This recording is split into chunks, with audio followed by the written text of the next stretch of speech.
तर या रामाला मिळवण्याकरता फार मोठी यातायात करायची गरज नाही, बस राम. महाराजांनी, सद्गुरु ब्रह्मचैतन्य महाराजांनी किती सोपा मार्ग सांगितला ना. भजनाचा शेवट झाला एक वेळ राम बोला. आयुष्याला भजन समजलं महाराजांनी. आयुष्य हेच भजन होतं. या रामनाम स्मरणामुळे काय होतं बर, तो राम मिळवण्याकरता काय यातायात करावी लागते का? तर वेणाबाई म्हणाल्या, भाव भक्तीच्या सुलभ साधनी. अतिशय सुलभ साधन आहे भाव आणि भक्ती, बस या पलीकडे त्याला काही नकोय. पुरवी सकल ही काम, बंध विमोचन राम, माझा बंध विमोचन राम. आणि पुढे जाऊन शेवटच्या चरणामध्ये वेणास्वामींनी या आत्मारामाच्या चरणी आपली पूर्ण शरणागती पत्करली आहे. खरं सांगू का श्रोते हो, हा सगळा अभंग वेणाबाईंनी आपल्या जीवनाची इति कर्तव्यता, आपल्या जीवनाचा कृतार्थ, जीवनाचा शेवटही तितकाच कृतार्थ आहे, गोड आहे, याचं दर्शन देणारा जणू काही हा वेणाबाईंचा अभंग आहे. साधन आहे रामनामस्मरण. या रामनामस्मरणामुळे मिळवायचं काय तर बंधनातून मुक्ती मिळवायची. आणि त्या मुक्तीचा परिपाक काय तर आत्मारामाचं दर्शन, आत्मस्वरूपाचं दर्शन, आत्मस्वरूपाची प्रचिती जी अनेक संतांनी घेतली. वास्तविक परमात्म्याचं स्वरूप कसं आहे? तो निर्गुण आहे, निराकार आहे, निर्लेप आहे. त्याचा ठाव ठिकाणा नाही, रंग रूप रेषा काहीच नाही. पण त्याला संतांनी आमच्या आकारात आणला. आणि खरं सांगू का, या सगळ्या संत मांदियाणींमध्ये जसं वेणाबाई म्हणतात, सद्गुरूंच्या कृपेने मी त्याला ओळखू शकले. या सगळ्या संतांचा अधिकार एवढा मोठा होता, कारण ज्ञानोबाराय सुद्धा छाती ठोकपणे अशी प्रतिज्ञा करतात की जो अतिंद्रिय असलेला परमात्मा आहे, ज्याचं दर्शन इंद्रियांना सुद्धा घेणं शक्य नाही, असा परमात्मा या कारणे मी बोलेन, बोली अरूपाचे रूप दावीन, अतिंद्रिय परिभोगवेन, इंद्रियान करवी. माऊली म्हणते, या माझ्या इंद्रियांना अतिंद्रिय असलेल्या त्या परमात्म्याचा भोग घडवून आणीन. इतकी सुंदर छाती ठोकपणे प्रतिज्ञा करणारे क्रांतिकारक संत माऊली. आणि त्याच अधिकाराचे समर्थ होते की ज्यांच्यामुळे वेणाबाईंना हा राम ओळखता आला, तो आपलासा करता आला. अतिंद्रिय परिभोगवीन, इंद्रिया करवी, असा तो आत्माराम जवळ करायचा आहे. हे ते गंतव्य, शेवटचं स्थान. म्हणून वेणाबाई या अभंगाचा शेवट इतका गोड करतात. शरण ही वेणा आत्मारामा, जीवनाचा कृतार्थ आणि अतिशय गोड शेवट काय असला पाहिजे याचं दर्शन या अभंगामध्ये आपल्याला वेणाबाईंनी दिलंय. मग आता बंध विमोचन राम, राम हा बंधाचं विमोचन करणार आहे, बंधातून आमची मुक्तता करणार आहे. कुठले बंध? हे बंध कुठले? त्याचं विमोचन कशासाठी करायचं?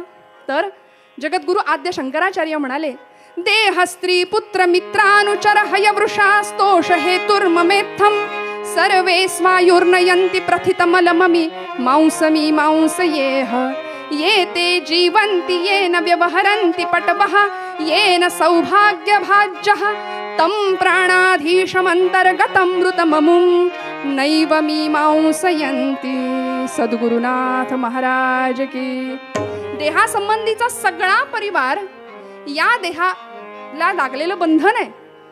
या देहासंबंधीच्या सगळ्या परिवारामध्ये मी इतका गुंतलो, इतका अडकलो की आचार्य म्हणतात, तम प्राणाधीशमंतर्गतम अमृतम अमुम, मी त्या भगवंतालाच विसरलो ज्याच्या सत्तेमुळे हा देह सगळे व्यवहार करतोय. त्या प्राणाधीशाला, त्या अंतरात्म्याला मात्र आम्ही सरळ विसरून गेलो. आणि आमची अशी अवस्था झाली आहे की आत्मस्वरूपाचं अनुसंधान विसरल्यामुळे आम्ही या आधिभौतिकाचं बंधन स्वतःला इतकं लावून घेतलं की त्यामध्ये इतके अडकून गेलो.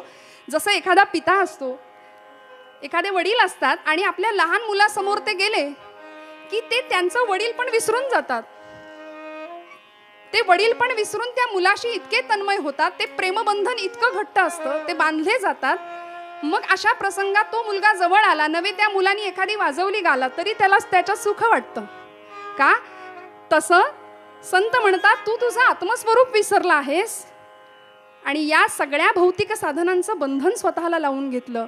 मग ते बंधन मायेचं आहे, वासनेचं आहे, आशेचं आहे, मोहाचं आहे, कर्माचं बंधन आहे. या जीवाला देहाचं बंधन आहे आणि देहाला कर्माचं बंधन आहे, देहाला मायेचं बंधन आहे. आणि म्हणून मी देह असंच आपण म्हणत बसलो ना, देहोहम, इथपर्यंतच आम्ही अडकलो. या देहाच्या पलीकडे सुद्धा माझा देह असं म्हणणारा मी कुणीतरी वेगळा आहे याचा विचार आम्ही करत नाही. तम प्राणाधीशमंतर्गत. मग हे बंधन काय करतं? आशेचं बंधन काय करतं? सुभाषितकार म्हणाले, आशा नाम मनुष्याणाम काचिदाश्चर्य शृंखला यया बद्धा प्रधावंती मुक्तस्तिष्ठन्ति पंगुवत. आशेची साखळी अशी आहे, आश्चर्यकारक काय म्हणाले, ती पायामध्ये पडली ना की उलट होतो, माणूस जास्त वेगाने धावतो, जास्त वेगाने पळायला सुरुवात करतो. आशा नाम मनुष्याणाम काचिदाश्चर्य शृंखला. माऊलींनी सुद्धा हा विषय स्पष्ट केला, सुभाषितकारांनी हा विषय स्पष्ट केला. या जगामध्ये बंधन ही अशी वस्तू आहे, अशी गोष्ट आहे की त्यामध्ये जीव जर एकदा अडकला ना तर त्यातून बाहेर पडता येत नाही. जसं बंधनानि खलु संति बहुशः प्रेम रज्जु दृढ बंधन माहु. एखादा वेळूसारखा कणखर पदार्थ पोखरण्याची ज्या शुंडेमध्ये ताकद आहे, ज्याच्याकडे ताकद आहे, असा भ्रमर एखाद्या कमल कोशामध्ये निष्क्रिय होतो, तिथे हतबल होतो, तो पाकळी कातरत नाही. का? कारण तो त्याच्या आवडीचा विषय आहे. सारे ग प ध प रे ग रे सा. सूर्योदय सूर्यास्ताच्या नियमानुसार, सृष्टीच्या चक्रानुसार सकाळी सूर्य उगवला की ते कमळ फुलतं, सूर्यास्ताला बरोबर ती कमलिनी मिटते आणि हा भुंगा दिवसभर त्याच्यामध्ये पराग सेवन करतोय. करता करता करता संध्याकाळ व्हायची वेळ आली. आता कमलिनी मिटणार. मिटता कमला दल, मिटता कमला दल, होई बंदी हा भृंग परिसोडिना ध्यास गुंजनात हा दंग घेई छंद मकरंद घेई छंद मकरंद घेई छंद मकरंद घेई छंद. हा भुंगा विचार करतोय की आता ही कमलिनी फुलेल, मग मी त्यातून बाहेर पडेन, कशी तरी सकाळ होईल. सुभाषितकार म्हणतात, रात्रिर्गमिष्यति भविष्यति सुप्रभातम भास्वानुदेशति हसिष्यति पंकजश्रीः इत्थं विचिन्तयति कोशगते द्विरेफे हा हंत हंत नलिनी गज उज्जहार. सद्गुरुनाथ महाराज की. तो विचार करतो भ्रमर की आता ही रात्र संपेल, हे कमळ फुलेल, मग मी त्यातून बाहेर पडेन. वास्तविक त्यांनी ठरवलं तर तो तिथून बाहेर पडू शकत होता. लाकूड पोखरणारी त्याची ती ताकद इथे निष्क्रिय झाली, अडकला, बंधनात सापडला. पण काय झालं माहितीये? सुभाषितकार म्हणतात, त्याच रात्री त्या सरोवरामध्ये एक हत्ती आला, गजराज आला आणि इत्थं विचिंतयति कोशगते द्विरेफे हा हंत हंत नलिनी गज उज्जहार. त्या हत्तीने बरोबर तेच कमळ देठासकट उपटलं आणि दूरवर फेकून दिलं. आणि देठासकट उपटल्यामुळे ते कमळ कधीच नाही फुललं ना परत.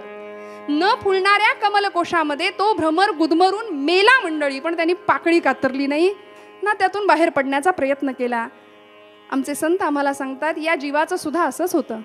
या जीवाला, या देहाचं बंधन, या देहाला कर्माचं बंधन, नात्याचं बंधन. जीव जन्माला आला की पहिली नाळ त्याची जोडलेली असते कुणाशी माहितीये? त्याच्या आईशी. बरोबर ना? गर्भामध्ये जीव जन्म झाला. काय गंमत आहे बघा. माता ते माती हा प्रवास आहे आमच्या जीवनाचा. एका वेलांटीचा फरक म्हणजे आमचं आयुष्य आहे. मातेपासून प्रवास सुरू झाला ना. आज ज्यांच्या श्रद्धांजलीसाठी हे कीर्तन त्यांना अर्पण आहे ना, माझ्या नानांचीच ही सगळी पदं आज मी आपल्या समोर ठेवतीये. त्यांचं फार सुंदर रचना आहे. काय गोड आहे बघा. माणूस कसा बंधनामध्ये अडकतो. मातेच्या उदरात जन्म म्हणून तो बंध पहिला असे. ते बंधन पहिलं आहे, मायेचं आहे, प्रेमाचं आहे. मी म्हटलं ना, इथून प्रवास आहे तो मातीपर्यंत आहे. मातेच्या उदरात जन्म म्हणून तो बंध पहिला असे. आजा आजी पिता स्वबंधू भगिनी बंधासी सी मानसे. चुलते प्रिय आत्या तशाच चुलत्या मामी मामा तसे. किती सगळा गोतावळा आहे हो. स्नेही आप्त मुले प्रिया निजगृही गृहलक्ष्मी रूपे वसे. सगळं काही आयुष्याची धडपड खर्च वेळ सगळं या संसारासाठीच आहे. आणि हे संसाराचं इतकं विलक्षण बंधन आणि त्या बंधनामध्ये आम्ही अडकलो ना. मग याच्यातून सोडवणारा कोण आहे, हा भवसागर पार करणारा कोण आहे, तर वेणाबाई म्हणतात तो माझा राम आहे. बंध विमोचन राम माझा, बंध विमोचन राम. मग त्या रामाला प्राप्त करण्याकरता सगळे धडपडतात श्रोते हो, सगळे धडपडतात. तो राम आकळण्यासाठी सद्गुरूंची किती कृपा असावी लागेल. त्या रामानी केलं ना हो, अनेकांना मुक्त केलं. अनेक उदाहरण आहेत आपल्या संत वाङ्मयामध्ये सुद्धा. ज्यावेळी विश्वामित्र ऋषींच्या बरोबर निघालेत भगवंत आणि एक शिळा दिसली गौतम आश्रमामध्ये, त्यावेळी पाहिलं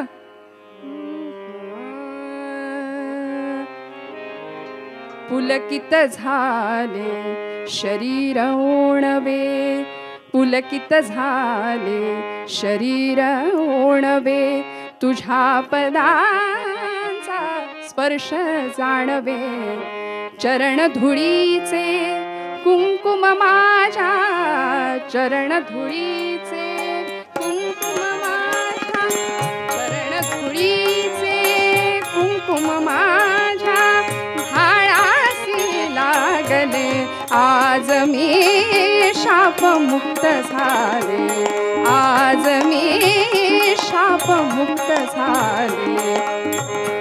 रामा चरण तुझे लागले आज मी शाप मुक्त झाले, आज मी.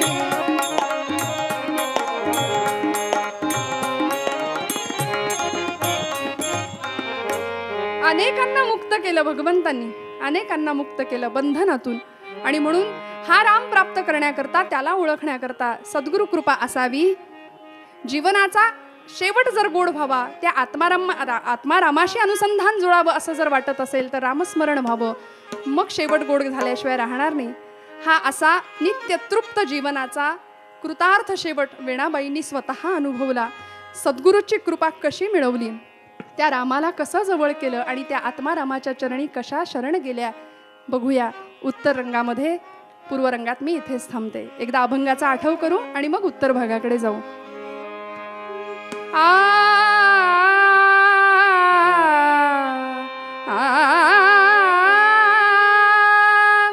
बंध विमोचन राम माझा, बंध विमोचन राम माझा, बंध विमोचन राम माझा, बंध विमोचन राम माझा.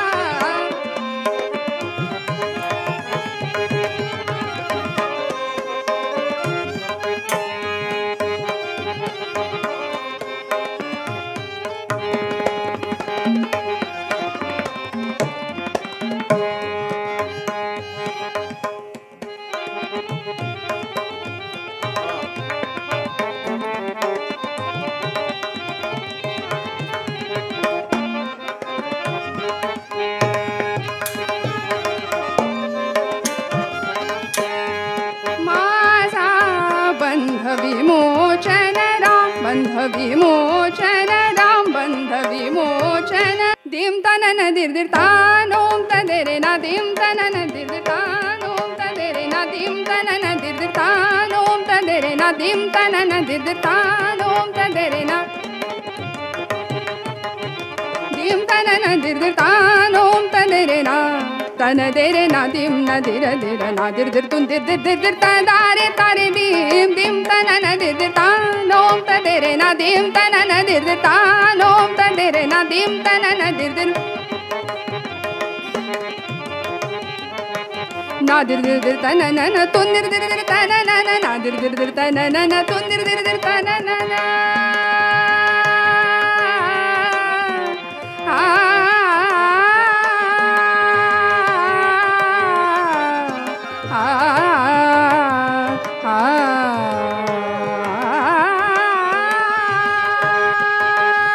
दिर दिर दिर तनन तुन दिर दिर दिर तनन दिर दिर दिर तनन तुंदिर दिर दिर तनन तदीम दीम तनन तदीम दीम तनन तदीम दीम तन तदीम दीम तनन तदीम दीम तनन तदीम दीम तन धा तिटक धूम किट तिट कत गदी गन धा धा तिट कत गदी गन धा धा तिट कत गदी गन धा दीम तनन दिर दिर दीम तनन दिर दिर तानो दीम तनन दिर दिर तानो तदेरे ना दीम तनन दिर दिर दीम तनन दिर दिर दीम तनन दिर दिर तानो. कथेच्या नियमानुसार थोडा वेळ हरिनामस्मरण करूया आणि मग कथा भागाकडे जाऊ. श्रीराम जय जय राम.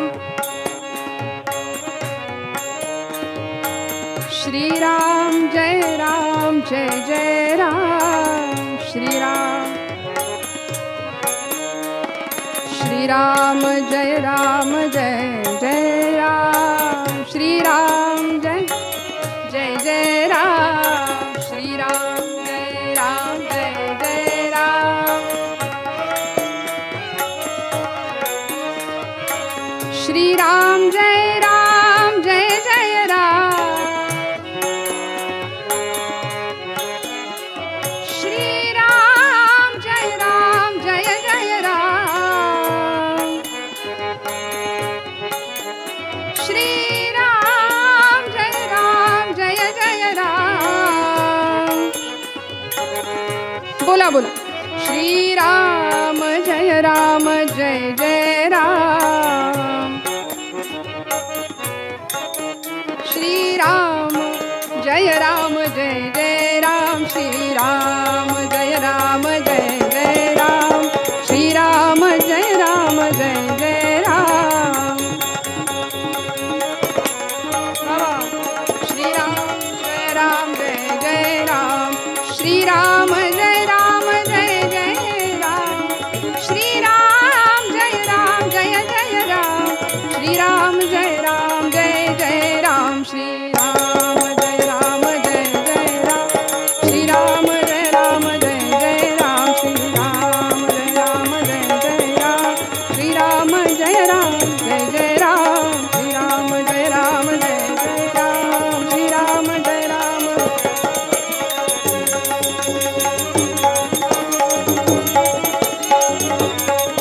पुंडलिका वरदे हरि विठ्ठल श्री ज्ञानदेव तुकाराम राजाधिराज प्रभु रामचंद्र महाराज की जय. जय जय रघुवीर समर्थ मंगलमूर्ती मोरया.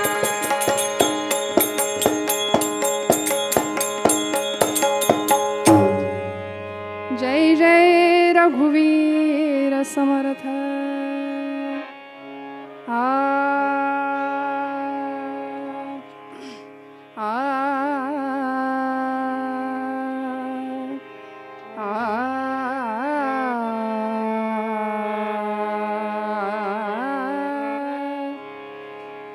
सकाळची वेळ. सूर्यनारायणाची सोनेरी किरणं वाड्याच्या अंगणामध्ये पसरलेली आहेत. प्रसन्न अंतःकरणाने सूर्यनारायणाला नमस्कार करावा. तेजो निधी लोह गोल तेजो निधी लोह गोल तेजो निधी लोह गोल तेजो निधी लोह गोल भास्कर हे गगनराज भास्कर हे गगनराज दिव्य तुझा तेजाने दिव्य तुझा तेजाने झगमगले भुवन आज झगमगले भुवन आज हे दिनमणि व्योमराज भास्कर हे गगनराज तेजो निधी लोह गोल तेजो निधी लोह गोल तेजो निधी लोह गोल. वाड्याच्या अंगणामध्ये भलं मोठं तुळशी वृंदावन, आणि या तुळशी वृंदावनाच्या जवळ एकनाथी भागवत नावाचा ग्रंथ समोर ठेवलाय. ग्रंथाचं पारायण सुरू आहे, वाचन सुरू आहे. एक साध्वी तपस्विनी त्या ग्रंथाचं वाचन करतीये, आणि त्याच वेळी वाड्यामध्ये, वाड्याच्या दरवाजातून खणखणीत पण शुचिमधुर असा ध्वनिकल्लोळ कानावर आला. अहिल्या शिळा राघवे मुक्त केली, पदी लागता दिव्य होवोनी गेली. जया वर्णिता सीणली वेदवाणी, नुपेक्षी कदा रामदासाभिमानी. जय जय रघुवीर समर्थ.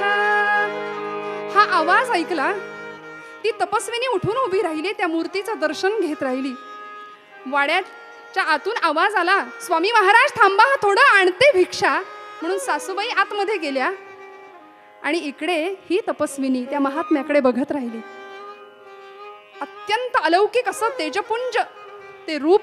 तैशी मूर्ती दृष्टी पडो, तैशी मूर्ती. काय होतं रूप? या रूपाचं वर्णन केलं कवींनी. तैशा पायी वृत्ती जडो, तैशा पायी वृत्ती जडो, तैशी मूर्ती दृष्टी पडो, तैशी मूर्ती दृष्टी पडो, तैशी मूर्ती दृष्टी पडो. ब्रह्मचारी सूत्र शिखा, ब्रह्मचारी सूत्र शिखा, पायी शोभती पादुका, तैशी मूर्ती दृष्टी पडो, तैशी मूर्ती दृष्टी पडो. बाबा कटी अडबंद कौपीना,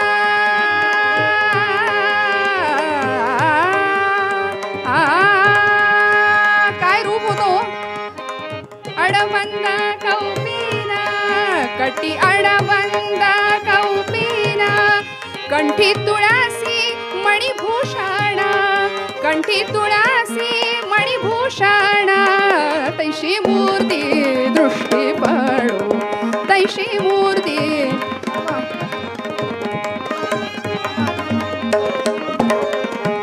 दिव्यमुख दिव्य नेत्र, दिव्यमुख दिव्य नेत्र, भाळी आवाळू सुंदर, भाळी आवाळू सुंदर, तैशी मूर्ती दृष्टी पडो, तैशी मूर्ती दृष्टी पडो. तैशा पायी वृत्ती जडो, तैशा पायी वृत्ती जडो, तैशी मूर्ती दृष्टी पडो, तैशी मूर्ती दृष्टी पडो, तैशी मूर्ती दृष्टी पडो. दिव्य रूपाचं दर्शन झालं. सासूबाईंनी आतून आणून झोळीमध्ये भिक्षा घालावी, आणि तेवढ्यात कोण होते? राष्ट्रगुरु समर्थ रामदास स्वामींचं ते दिव्य दर्शन झालं त्या तपस्विनीला. आणि महाराजांनी, समर्थांनी प्रश्न विचारला. समोरचा ग्रंथ पाहिला आणि त्यांनी प्रश्न विचारला, वाचन कसले आहे,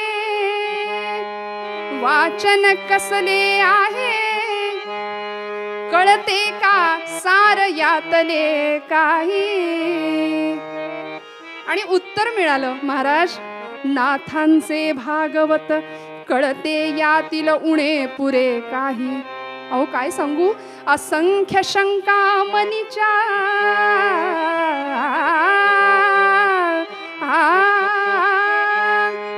असंख्य शंका मनीच्या, कोणा सांगेन कोण निरसील.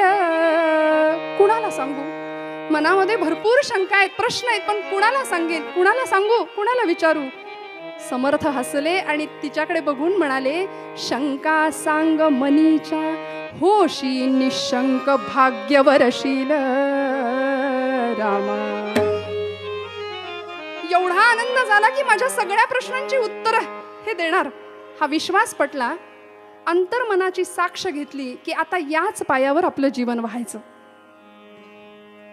वास्तविक जे समर्थ कुठेही थांबत नसत, कुठेही फार काळ जात नसत, जातील तिथे थांबत नसत, सांगेल तिकडे जात नसत, त्यांच्या अंतरस्थितीचा अनुमान करणं वस्तुतः इतकं कठीण आणि त्या समर्थांनी ओझरत दर्शन या तपस्विनीला दिलं होतं. ते दिव्य रूप डोळ्यामध्ये साठवून घेतलं आणि खडाखड प्रश्न सुरुवात केले विचारायला. एक नाही, दोन नाही, 25 प्रश्न या प्रसंगामध्ये या तपस्विनीने समर्थांना विचारले. काय प्रश्न होता महाराज? मला सांगा, कवण जन्मला कोण मृत्यू झाला? जन्माला कोण येतो, मृत्यू कोणाचा होतो? कवण जन्मला कोण मृत्यू झाला? कवण जन्मला कोण मृत्यू झाला? बद्धमुक्त झाला तो कवण, बद्धमुक्त झाला तो कवण. जाणता कोणाची हे सत्ता? कवण जाणता कोणाची हे सत्ता? मोक्ष हा तत्वता कोण सांगा? सांगा ब्रह्म खूण, सांगा ब्रह्म खूण सगुण निर्गुण. सांगा ब्रह्म खूण सगुण निर्गुण. 25 प्रश्न ऐसे केले. कवण जन्मला कोण मृत्यू झाला? बद्धमुक्त झाला तो कवण. महाराज, जन्माला कोण येतो, मृत्यू कुणाचा होतो, बद्धमुक्त ही अवस्था काय आहे, सगुण निर्गुण यातला भेद काय, मोक्ष म्हणजे काय, ब्रह्मखूण म्हणजे काय? एक नाही, दोन नाही, 25 प्रश्न एका पाठोपाठ केले. आणि समर्थांनी तिची योग्यता ओळखली, हसले आणि म्हणाले, कोण आहेस बाळा तू? तुझं नाव तरी काय? कुणा सामान्य मुलीचे हे प्रश्न नाहीत. असं म्हणून या तपस्विनीने उत्तर दिलं, माझं नाव वेणा. कोण होती हो ही वेणा? ज्यांचा अभंग आपण निरूपणासाठी घेतला. अभंगाचा आवाका खूप मोठा आहे, माझ्या अल्पमतीनुसार मी काही मांडण्याचा प्रयत्न केला. पण अशा अधिकारी असलेल्या वेणाबाई काय सांगतात, कुठल्या गावच्या, कोण आई वडील? पंत गोपजी माय राधिका, पंत गोपजी माय राधिका, पंत गोपजी माय राधिका. देशपांडे उपना, देशपांडे उपनाम. शेती मोठी गोधन मोठे, शेती मोठी गोधन मोठे. ज्योतिष विद्याधाम रामा. साधूजी रामा, राजा राम कहोजी. गोपजी पंत देशपांडे आणि पत्नी राधिकाबाई या दिव्य दाम्पत्याच्या पोटी जन्माला आलेली ही अत्यंत सद्गुणी अशी मुलगी. गोपजी पंत देशपांडे, उत्तम घर, सदाचरणी व्यक्तिमत्व, पतिव्रता असलेली ती त्यांची पत्नी राधिकाबाई. धर्माचरण कसं करावं याचं उत्तम उदाहरण म्हणजे हे दाम्पत्य. या दारातून अतिथी कधीच विन्मुख गेलेला नाहीये. अतिशय सदाचरणी असलेले गोपजी पंत, ज्योतिषशास्त्राचा अत्यंत सखोल असा अभ्यास आहे. शेतीवाडी मोठी आहे, गोधन घरामध्ये आहे. पण या सगळ्या वातावरणामध्ये एक प्रतिकूलता होती, ती म्हणजे पोटी आलेलं संतान जगत नव्हतं. राधिकाबाईंच्या वरचा वांझपणाचा आक्षेप फक्त दूर झाला होता, एवढंच काय ते. पण रामरायाची उपासना होती, प्रभूंची पूर्ण कृपा झाली आणि 1627 साल इसवी सन 1627 जन्म झाला एका मुलीचा. राधिकाबाईंच्या पोटी कन्यारत्न जन्माला आलं आणि गोकुळीचं सुख बघायला मिळालं. वाड्याच्या अंगणामध्ये एवढी गर्दी जमली या बाळाला बघण्यासाठी. राधिकाबाई तासन तास आपल्या बाळाकडे टक लावून बघत बसायच्या. तिचं नाव वेणा ठेवलं. वेणू म्हणजे बासरी. आणि बासरी सारख्या गोड आवाजामध्ये ही जेव्हा भजनं गायची ना, तेव्हा समोरच्याचं देहभान हरपून जायचं. रामकथेमध्ये नाचावं, रंगून जावं भजनामध्ये. आणि बघता बघता ही मुलगी 10 वर्षाची झाली. त्या काळच्या रिवाजानुसार लग्नाचं वय झालं, विवाह निश्चित झाला. मिरजेचंच देशपांडे घराण्यातलं स्थळ होतं. त्यांचा एकुलता एक मुलगा दत्तात्रय, याच्याशी विवाह झाला. थाटात लग्न सोहळा पार पडला. 10 वर्षाचं वय, लग्न काय, पती म्हणजे काय, काहीच कळत नव्हतं. अशा वयात विवाह झाला आणि लग्न झाल्यानंतर काही दिवसांसाठी रिवाजानुसार सणावारासाठी ही मुलगी माहेरी आली आपल्या आईकडे. काही दिवस नित्यक्रम सुरू होता आणि अचानक मिरजेहून तातडीचा निरोप आला. काय बरं होता? सगळ्यांच्या मनामध्ये काहूर दाटलं की निरोप काय होता. या 10 वर्षाच्या मुलीला श्रोते हो वैधव्याला सामोरं जावं लागलं होतं. तिचा मुलगा दत्तात्रय उत्तम पोहणारा विहिरीमध्ये सूर मारला आणि गाळात रुतून मेला. या 10 वर्षाच्या कन्यकेवर वैधव्याचा प्रसंग ओढवला आणि या परिस्थितीमध्ये तिला जन्म काय, मृत्यू काय, लग्न काय, नवरा काय हे काही कळत नव्हतं. आणि त्या प्रसंगानंतर ही कन्या, ही मुलगी अंतर्मुख व्हायला लागली. तपस्वी जीवनाला प्रारंभ झाला आणि व्रतस्थ झाली. 10व्या वर्षी वैधव्य आलं वाट्याला. परंतु सासू सासरे आणि आई वडील या दोघांसाठी सुद्धा वेणा हा एकमेव आधार होती श्रोते हो. त्यामुळे घरातली सगळी कामं स्वतः करायची. सासरी मिरजेला जरी असली ना तरी सगळी कामं, सकाळी पहाटे उठून सडा संमार्जन, केरवारं करावं, धुणं भांडी करावी, शेणगोठा करावा, गायींच्या धारा काढाव्या, देवपूजा करावी, सासू सासऱ्यांची सेवा करावी, सगळं सगळं करावं या मुलीनी. हळूहळू लहानाची मोठी होतीये नव्हे. आता 20 वर्षाचं वय झालं आणि 20 वर्षाची ही मुलगी वैधव्य सामोरं आलंय. अनेकांच्या करड्या नजरांना सामोरी जात होती. पण त्या परिस्थितीमध्ये आपलं अनुसंधान, आपलं अनुष्ठान, आपली सेवा कधीच या सेवेमध्ये खंड नाही पडू दिला. आणि श्रोते हो, आज सकाळची वेळ, या तुळशी वृंदावनाजवळ बसलेली ही वेणा, एकनाथी भागवत समोर आहे आणि अचानक समर्थ समोर दिसले. समर्थांनी प्रश्न विचारला की तुला यातलं काही कळतंय का? उत्तर मिळालं, मला नाही कळत यातलं. बऱ्याच प्रश्न आहेत, बरेच शंका आहेत, मला सांग, मी उत्तर देतो. आणि म्हणून प्रश्न विचारला होता, महाराज कोण जन्माला आलं, मृत्यू कुणाचा झाला? समर्थ म्हणाले, मी तुला उत्तर देतो. आणि समर्थांनी उत्तर द्यायला सुरुवात केली.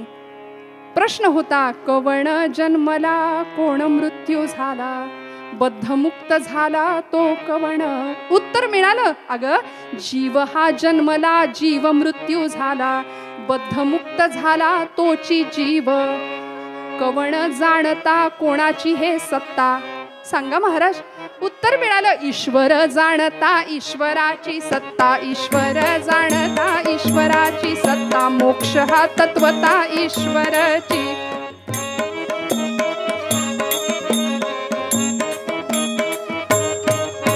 ईश्वर निर्गुण चेष्ट 20 गुण, बाबा हा ईश्वर निर्गुण चेष्ट 20 गुण, हेची ब्रह्म खुण दास म्हणे, जीव हा जन्मला, जीव मृत्यू झाला, बद्धमुक्त झाला तोची जीव.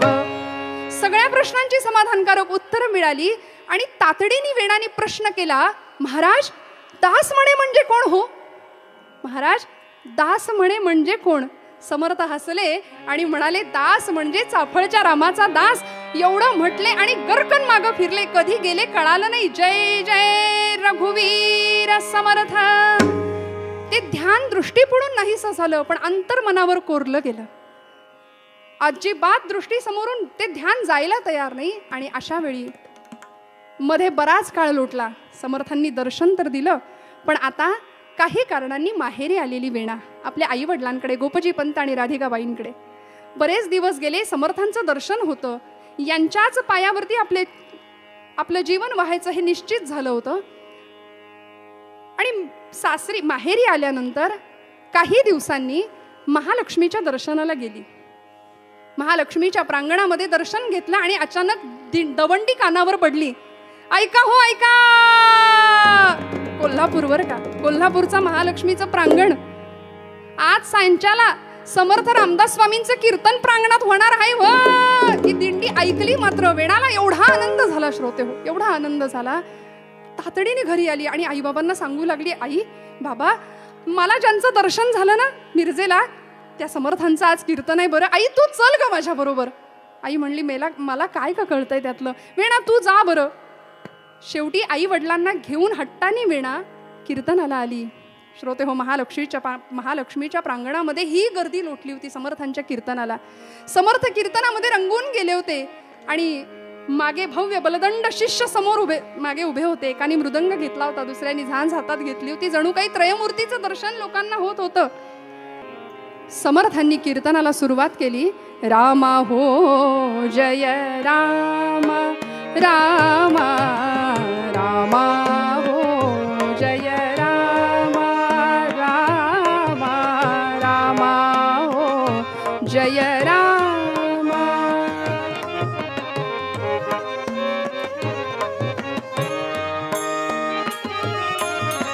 पतित पावना पूर्ण कामा हो पतित पावना पूर्ण कामा हो रामा हो जय रामा रामा रामा हो जय रामा रामा राम.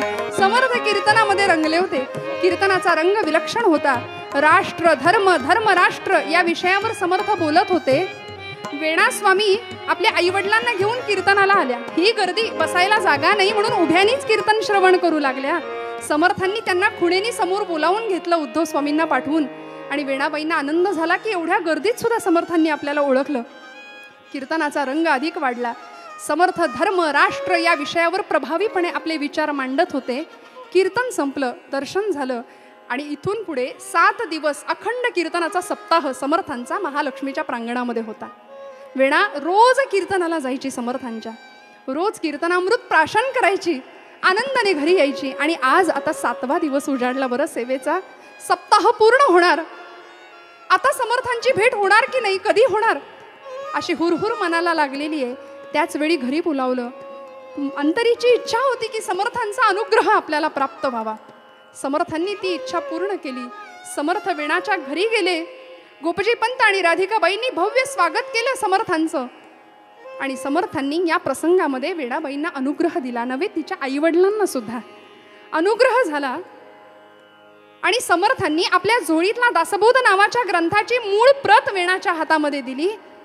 तुमच्याकडे एकनाथी भागवताचं वाचन चालू असतं, पण समर्थ संप्रदायाचा एक ग्रंथ तुझ्याकडे असला पाहिजे.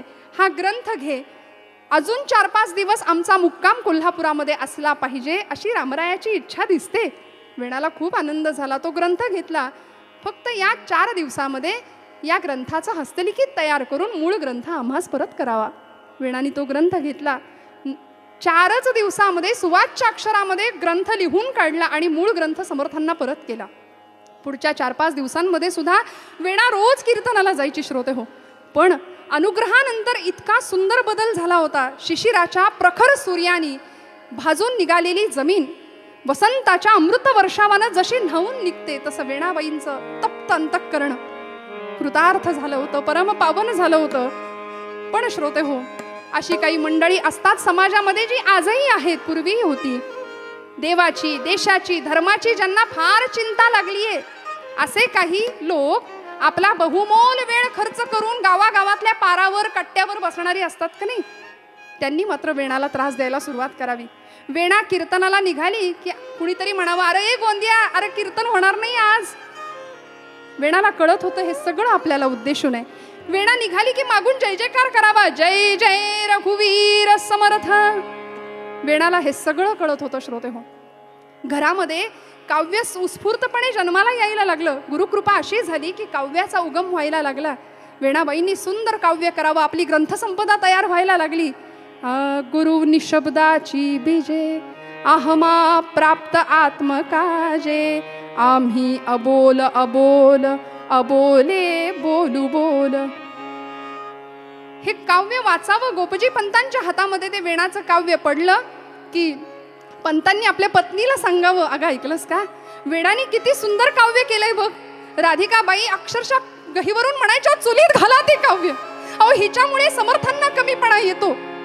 सारखं आपलं समर्थ समर्थ समर्थ, हिच्यामुळे समर्थांना कमीपणा येतो. मी तर म्हणते एकदा चाफळच्या मठात नेऊन सोडा तिला. एवढं ऐकावं आणि गोपजी पंतांच्या काळजाला चर्रकन वेदना व्हावी. वेणाचं दुःख इतकं विलक्षण होतं श्रोते हो. जननिंदेला थांबवू शकत नव्हतो. अर्थात समर्थांनाही हे सगळं सहन करावं लागलं, अनेक संतांना सहन करावं लागलं. आईनं सांगावं पदराचा बोळा तोंडात कोंबून, एकदा तिला पाठवाच त्या चाफळच्या मठामध्ये, नाहीतर ते काव्य चुलीत घाला. अहो, हिच्यामुळे समर्थांना कमीपणा येतो, लोकांना कुठपर्यंत आपण उत्तर देत बसणार. आणि एवढं म्हणता क्षणी वेणा आतल्या खोलीतून बाहेर आली. मुखामध्ये शब्द होते, मना श्रेष्ठ धारिष्ठ जीवी धरावे, मना बोले नीच शोषित जावे, स्वये सर्वदा नम्र वाचे वदावे, मना सर्व लोकांसी रे निववावे. मनोबोध असेल, दासबोध असेल, जीवनामध्ये अंगामध्ये अक्षरशः मुरवून घेतला होता वेणाने. कीर्तनाला निघाली ना की टवाळखोरांचं कड सोबत असायचं. शेवटचा दिवस होता कीर्तनाचा. समर्थांच्या पुनर्भेटीची शक्यता नव्हती, म्हणून आज दर्शन घ्यायचं आणि आपल्या मनातल्या अनेक शंका समर्थांना विचारायच्या असा निश्चय करून वेणा घरातनं बाहेर पडली. एकटी होती, न म्हणायला हे टवाळखोर सोबत होते. निघाली.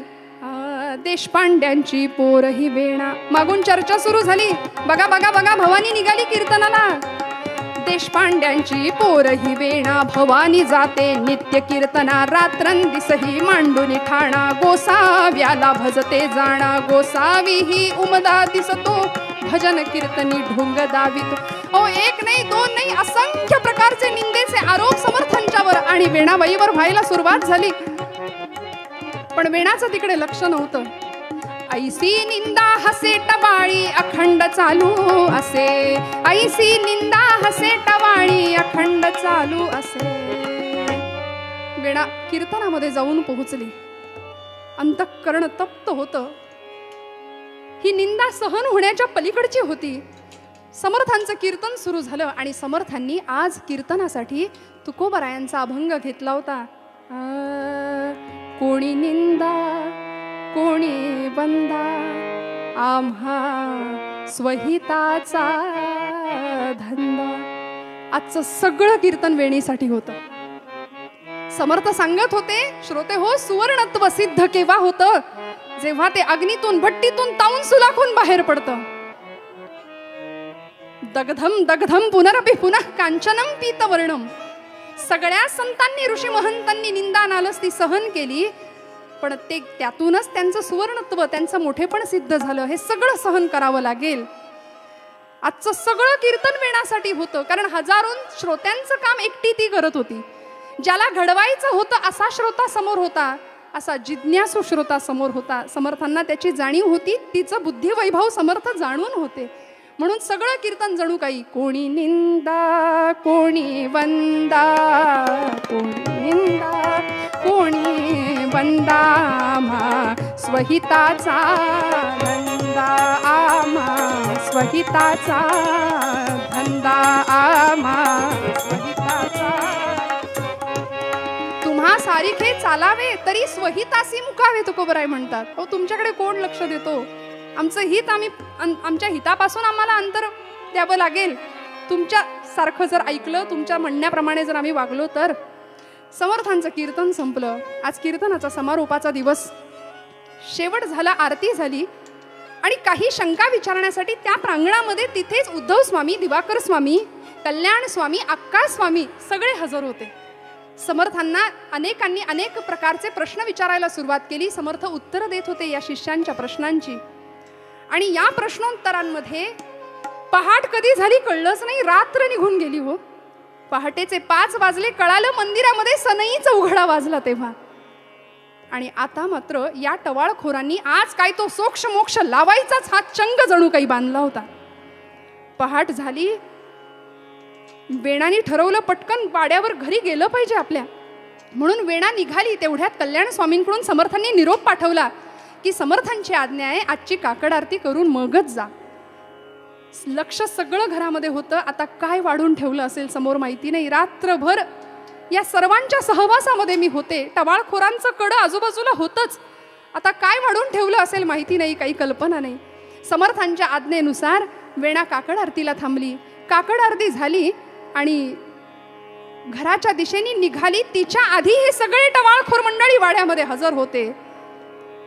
गोपजी पंतांना आणि राधिकाबाईंना प्रश्न विचारून भांडावून सोडलं होतं या लोकांनी. वाड्याच्या अंगणामध्ये पाऊल टाकलं मात्र आणि कुठलीतरी एका बाईनी सांगावं, आली बघा भवानी, रात्रभर कीर्तनामध्ये जागून आली, समर्थांच्या कीर्तनाला गेली होती म्हणे. वेणाला बोलण्यातला सूर कळत होता, लोकांच्या नजरा कळत होत्या, पण करारीपणे उत्तर दिलं, मी एकटी नव्हते, माझ्या बरोबर अक्का स्वामी होत्या, उद्धव स्वामी होते, दिवाकर स्वामी होते, कल्याण स्वामी होते, आम्ही सगळे समर्थांच्या समोर होतो. पण हे आरोप कुणीच थांबवायचं नाव घेत नव्हतं. आणि अशा वेळी वेणाने उत्तर द्यावं, माझी गुरुभक्ती, माझी रामरायाची भक्ती ही मीरेसारखी आढळ आहे, मीरेसारखी माझी भक्ती आहे. कुणी सारी सांगावं, बघा बघा बघा, अरे मीरेचं नाव घेतीये, मीरेनं विषाचा प्याला प्यायला होता, तुला जमेल, तुला जमेल का ग?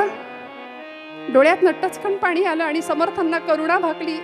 समर्था, गुरुराया, रामराया, हे श्रीरामा समर्थ सद्गुरुराया, वेळ का दवडिता वाया, हे श्रीरामा समर्थ सद्गुरुराया, वेळ का दवडिता वाया.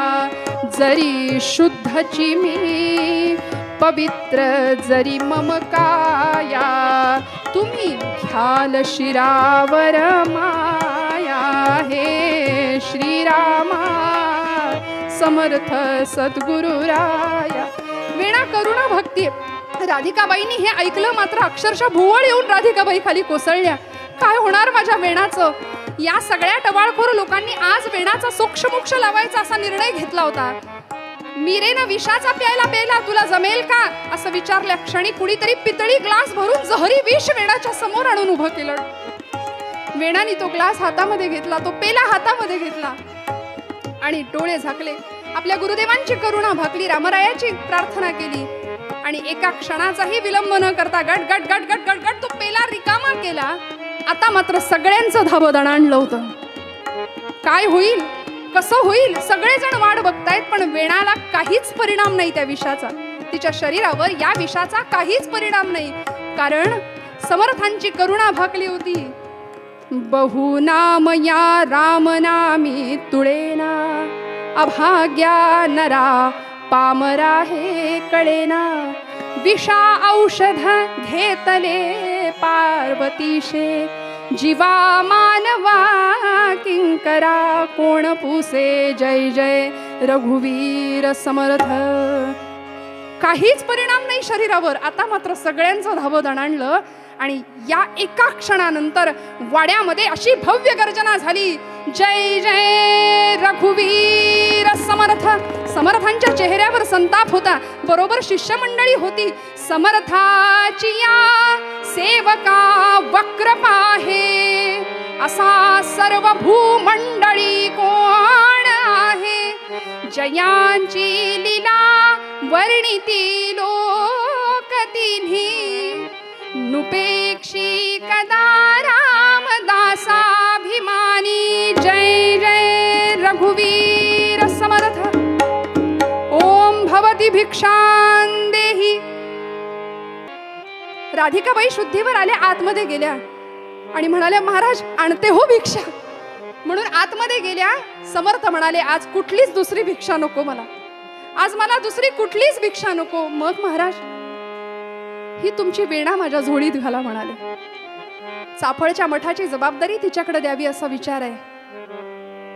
एवढा आनंद झाला, कृतार्थ झाल्याचा क्षण अनुभवायला मिळाला गोपजी पंतांना आणि आई राधिकेला. वेणा आपलीच आहे समर्था असं म्हटलं आणि समर्थ वेणाला घेऊन चाफळच्या मठात आले. चाफळच्या मठाची सगळी जबाबदारी या प्रसंगामध्ये समर्थांनी वेणाबाईंच्यावर दिली.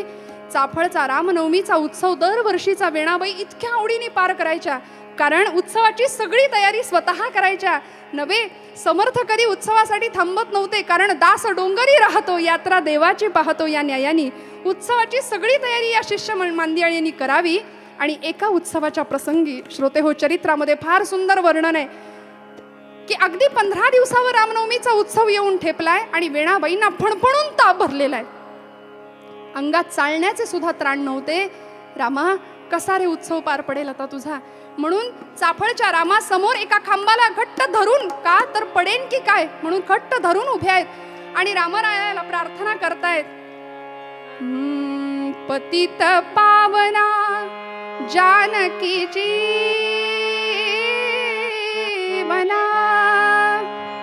पतित पावना जानकी जीवना, अरविंद नयना, अरविंद नयना राम राया, अरविंद नयना राम राया. पतित पावना जानकी जीवना, अरविंद नयना राम राया, अरविंद नयना राम राया.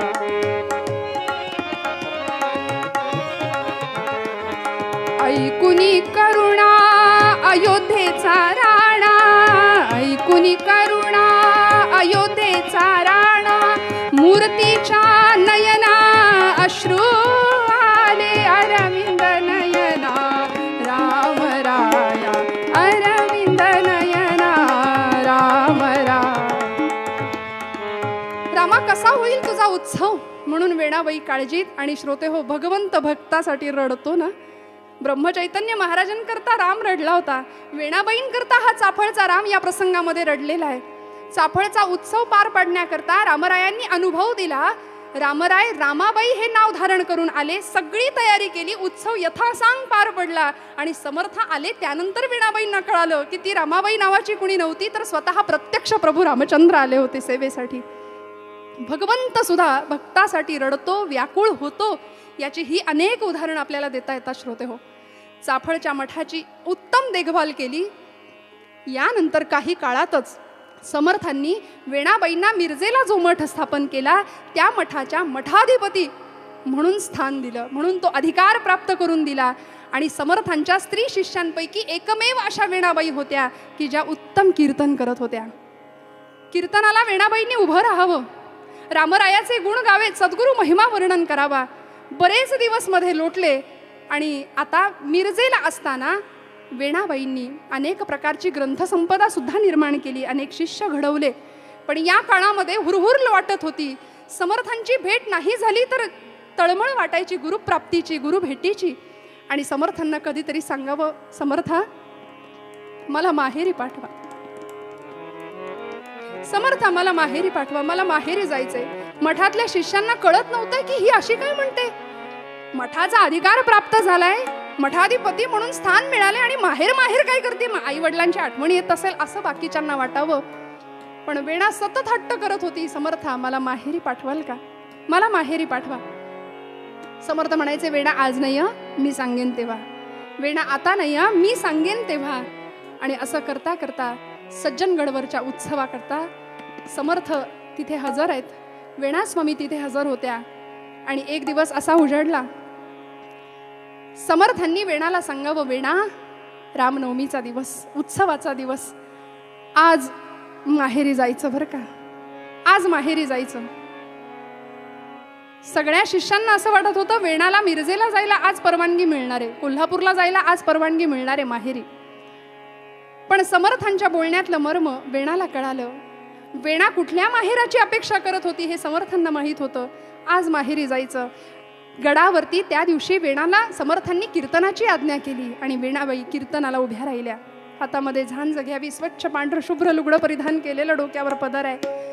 कीर्तनाला सुरुवात झाली आणि त्या दिवशी वेणाबाईंनी हाच अभंग निरूपणासाठी घेतला.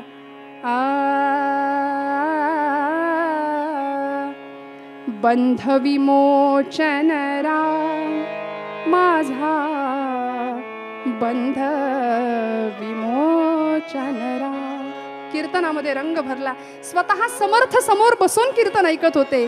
बंध विमोचन राम माझा, बंध विमोचन राम. सकल हि ऋषी मुनी भजती जयासी, सकल हि ऋषी मुनी भजती जयासी. एकची तो सुखधाम, एकची तो सुखधाम. विमोचन राम माझा बंध विमोचन राम बंध विमोचन राम माझा बंध विमोचन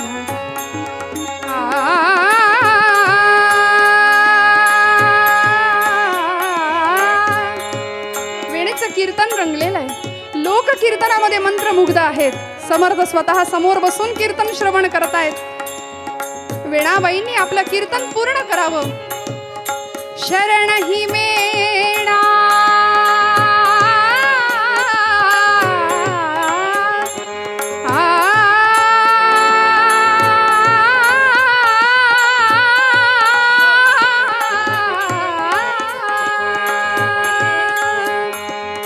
शरण ही वेणा आत्मा रामा शरण ही वेणा आत्मा रामा पावली पूर्ण विराम माझा बंध विमोचन राम बंध विमोचन राम माझा बंध विमोचन राम शरण ही वेणा आत्मा रामा पावली पूर्ण विराम बंध विमोचन राम माझा बंध विमोचन राम. बंधाचं विमोचन करणारा तो राम माझा आहे. मला गुरुकृपेमुळे प्राप्त झाला. आता या आत्मारामाच्या ठिकाणी या आत्मस्वरूपाच्या ठिकाणी शरणागती पत्करायचा निश्चय झाला. शरण ही वेणा आत्मारामा आणि पावली पूर्ण विराम.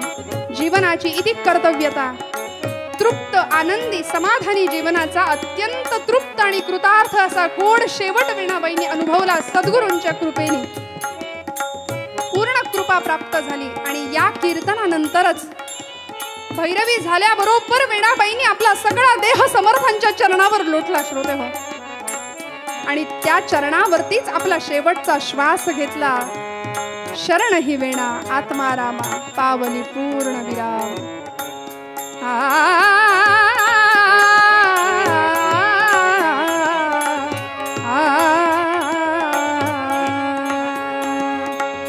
झालेली कीर्तन सेवा प्रभू चरणांवरती माझ्या गुरूंच्या चरणांवरती अर्पण करते.